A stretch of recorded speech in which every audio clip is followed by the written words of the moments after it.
안녕하세요. 생각하는 부공 철로입니다. 오늘은 일을 가지 않는 관계로 작업복을 입지 않고 인사드리겠습니다.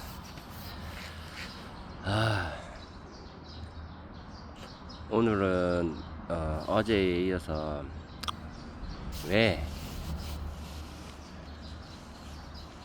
정부가 탈자본화가 돼야 되는지에 대한 좀 더 큰 깊은 이유를 말씀드릴게요. 우리나라의 문제점이 뭘까요? 왜 젊은이들은 아이를 낳지 않고 쉬는 사람들이 늘어나고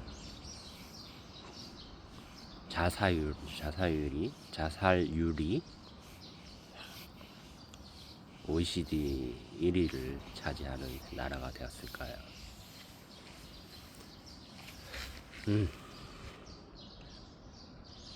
모든 문제는 복잡하고 어렵고 심도 있게 봐야 하지만 어떻게 보면 간단하게 봐야 되는 경우도 있습니다.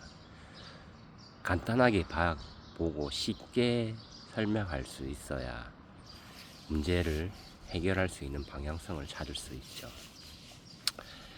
그래서 저는 많은 생각을 해보고 우리나라가 왜 이렇게 됐을까 생각을 해봤을 때 그것은 아마 부의 불평등이 아닐까 싶습니다. 부의 불평등은 자본주의에서 당연한 겁니다. 부의 불평등이 있어야 사람들은 그 위로 올라가려는 마음에 열심히 일하게 됩니다. 의욕적이게 되죠. 그래서 더 부자가 되기 위해서 노력하고, 그래서 사회는 발전을 할 수 있습니다. 다 같은 평등한 사람이라면 굳이 올라갈 이유가 없죠. 더 열심히 할 이유도 없고. 그래서 부의 불평등은 필요하다고 생각합니다.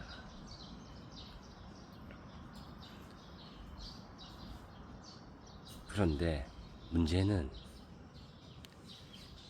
불평등은 인정합니다. 근데 불평등보다 심각한 건 이 가난의 대물림, 다르게 말하면 부의 대물림이 있습니다.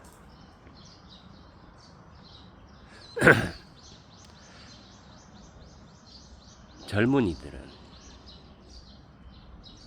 교육부터 시작해서 직장을 구하거나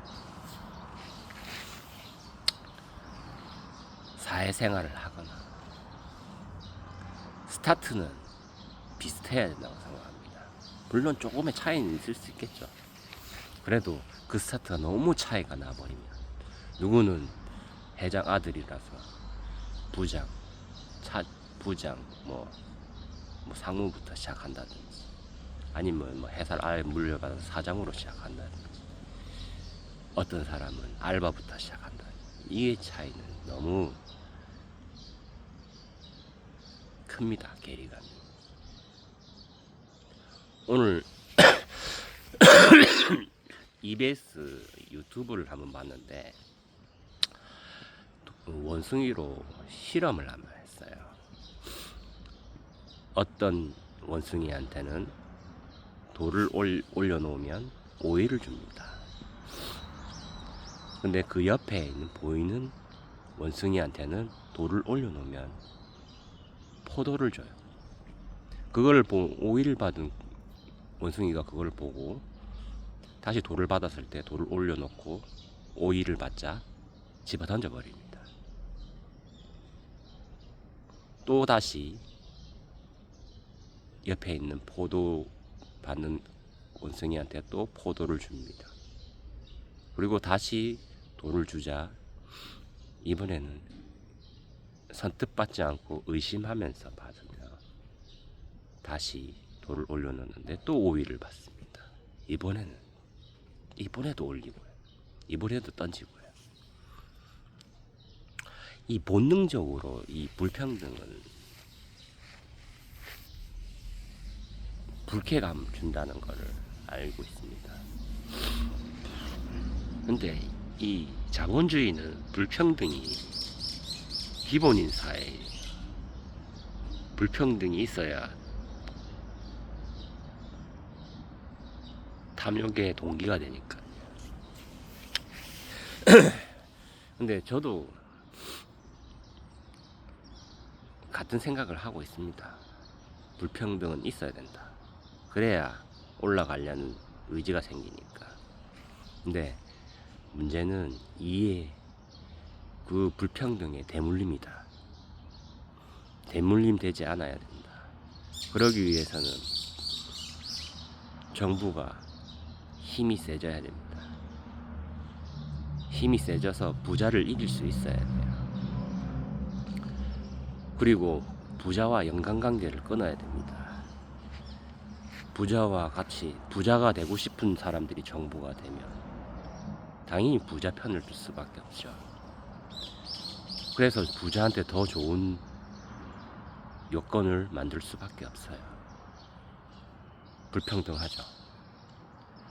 그래서 지금 현 시대는 금수저, 흙수저가 나오는 이런 사회가 됐습니다. 문제가 뭘까요? 그 문제는 이 부의 대물림, 스타트의 차별화, 이 모든 걸 정부가 바로잡지 못해서 그렇습니다. 정부가 바로잡을 수 있었으면 그 이념이 사상이 전파되고 모두 그렇게 생각하게 만들었으면 이렇게 되지 않았을 겁니다. 정부가 나서지 않는 이유는 그들이 카르텔이 됐기 때문이죠. 정부도 부를 발언한 사람들이 모였고 그래서 정부도 같이 부의 대물림을 지지하게 됩니다. 개인의 재산은 개인 것이라는 사상이 컸기 때문이죠. 자유와 개인을 침해하면 안 된다는 면목으로. 근데 모든 세상은 그렇지만 이 부자들도 그냥 부자가 된 게 아닙니다. 뭐 자기가 모든 걸 자기가 돈을 번다는 건 다른 사람의 돈을 가져온다는 거예요. 다른 사람들이 어떤 부자들이 열심히 만든 물건을 사줬기 때문에 부자가 된 거죠. 부자가 되는 데는 혼자만의 힘으로 되는 게 아닙니다. 사회와 그리고 그 부자가 되기 위해서 밑에서 받쳐주는 사람들이 있었다는 거죠. 그것을 인정하는 사회가 되기 위해서는 이 정부부터 바뀌어야 됩니다. 이 돈 많은 사람 붙어진 이 정부 안에서는 절대 이 부의 대물림을 막을 수가 없어요. 일단 먼저 정부가 이 카르텔에서 벗어나야 됩니다.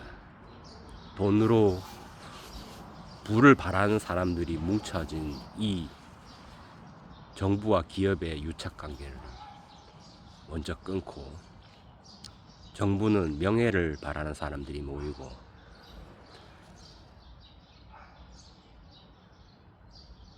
부를 가진 사람들이 정부에 간섭하지 못하도록 만들어서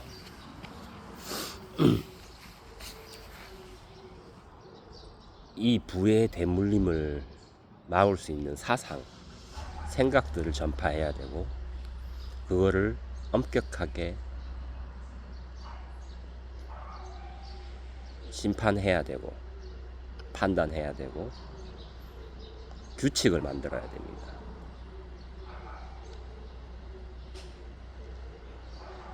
그래서 저는 이 우리의 비전이 제일 먼저 돼야 될 건 정부의 자본화입니다. 탈자본주의화 한다면 뭐 공산당이 되겠다는 거냐 뭐 이런 말씀 하실지 모르겠는데 전 어떻게 보면 겉모습은 비슷할 수 있다고 생각을 해요. 하지만 전혀 다르죠. 개인, 기업 이런 경제활동은 자본주의 똑같습니다. 중국도 지금 자본주의 아니냐? 틀립니다. 정부의 억압이 정부 마음대로죠. 기준이 없습니다. 정부가 해라 했다가 하지 마라 하면 안 해야 되는 게 공산당이죠. 근데 이 탈자본주의 정부는 다릅니다. 탈자본주의는 그냥 돈의 고리를 끊는 것뿐입니다. 아무런 힘이 없죠. 나중에 해라 마라 말을 할 필요가 없습니다. 나중에 또 비전 2에서 얘기하겠지만 진짜 민주주의가 되면 정부의 힘은 막강해지면서 약해질 겁니다. 이건 무슨 말도 안 되는 얘기냐 하겠는데 정말 그렇습니다. 이 양자역학 같은 거죠. 있으면서 없고 없으면서 있고 탈자본주의 정부가 되면 정부는 아주 강력한 정부이면서 아주 안 보이는 정부가 될 겁니다. 좀 차차 또 설명할 날이 있을 텐데 일단 간단하게 말해서 지금의 정부는 카르텔로 엮인 정부라 부와 연관되어 있습니다. 그래서 정책들이 일반 서민들이 느끼지 못한 그냥 사탕 같은 일회성 계획밖에 없어요. 장기적인 계획은 뭐 돈 벌어 오겠다 이런 계획밖에 없죠. 하지만 지금 정부가 해야 될 계획은 우리 충분히 돈 벌었다. 진짜 제대로 나누자는 정부가 돼야 됩니다.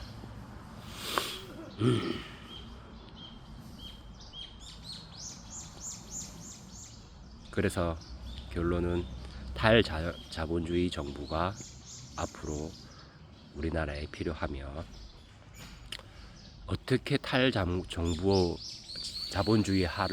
정부를 할 거냐 그 문제는 저도 잘 모릅니다. 여러 가지 생각을 해야겠죠. 일단 경제 활동을 해야 될 텐데 이원화할 것이냐 아니면 공산당처럼 집과 뭐 의식주 같은 것을 그냥 배분하는 식으로 할 것이냐 더 생각을 해봐야 됩니다. 하지만 필요한 건 탈자본주의화 정부가 필요하다는 겁니다. 우리가 축구에서 심판이 어떤 두 플레이어가 경기하는데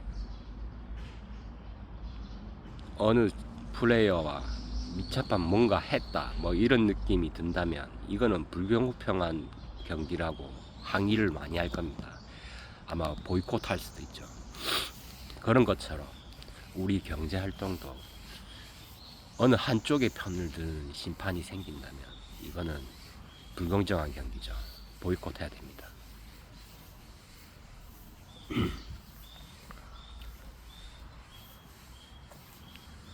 정당하고 공평한 세상이 진정한 세상입니다. 가난은 없는 나라, 부자는 큰 부자가 될 수 있는 나라. 대신 부자가 됐으면 그 당신만 쓰세요. 그 자식들한테 물려주지 마세요. 옛날에 이런 말이 있습니다. 아이들한테 물고기를 주지 말고 물고기 잡는 법을 가르쳐줘라. 지금 부자들한테 해야 할 말입니다. 그 부를 대물림하지 마세요. 대신 부를 얻을 수 있는 방법을 얘기해 주세요. 그들이 알아서 부를 가질 수 있게. 부는 대물림 돼서는 안 됩니다. 가난은 없어져야 됩니다. 그런 정부를 위해서 탈자본주의화 정부가 필요합니다. 그래서 사다리당을 만들겠습니다. 여러분 도와주십시오.